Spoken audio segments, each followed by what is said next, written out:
بسم اللہ الرحمن الرحیم۔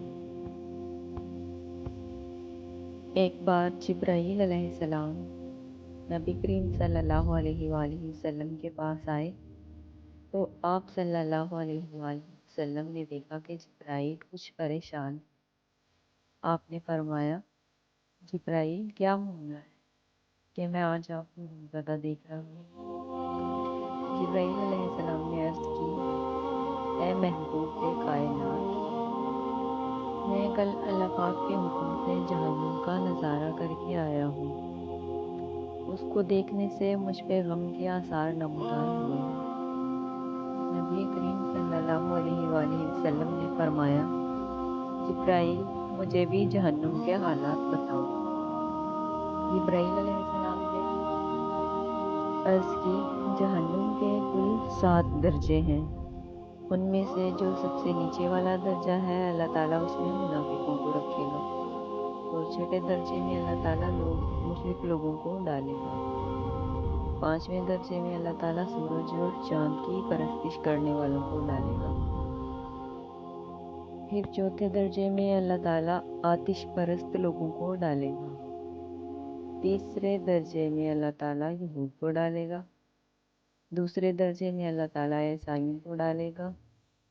یہ کہہ کر جبرائیل علیہ السلام خاموش ہو گئے تو نبی کریم صلی اللہ علیہ وآلہ وسلم نے حضرت جبرائیل علیہ السلام کو خاموش دیکھ کر پوچھا کہ آپ خاموش کیوں ہو گئے؟ بتائیں، پہلے درجے میں اللہ تعالیٰ کس امت کے گناہ گاروں کو ڈالے گا؟ جب نبی کریم صلی اللہ علیہ وآلہ وسلم نے سوال کیا تو حضرت جبرائیل علیہ السلام نے بتایا کہ اللہ کے رسول، پہلے درجے میں اللہ تعالیٰ آپ کی امت کے گناہ گاروں کو ڈالے گا۔ حضرت محمد صلی اللہ علیہ وآلہ وسلم نے جب یہ سنا کہ میری امت کو جہنم ڈالا جائے گا تو آپ بے حد غمگین اور آپ اللہ کے حضور دعائیں کرنا شروع ہو گئے۔ اللہ کے محبوب مسجد میں نماز پڑھنے کے لیے تشریف لاتے، نماز پڑھ کر حجرے میں تشریف لے جاتے اور دروازہ بند کر کے اللہ کے حضور رو رو کر فریاد کرتے۔ صحابہ حیران تھے کہ نبی کریم پر یہ کیسی کیفیت طاری ہوئی ہے۔ مسجد سے حجرے جاتے ہیں، گھر بھی تشریف نہیں لے کر جا رہے۔ جب تیسرا دن ہوا تو سیدنا ابو بکر سے رہا نہیں گیا۔ وہ دروازے پہ آئے، دستک دی اور سلام کیا، لیکن سلام کا جواب نہیں آیا۔ آپ روتے ہوئے سیدنا عمر کے پاس آئے اور فرمایا کہ میں نے سلام کیا لیکن سلام کا جواب نہ پایا، لہٰذا آپ چاہیں، آپ کو ہو سکتا ہے سلام کا جواب مل جائے۔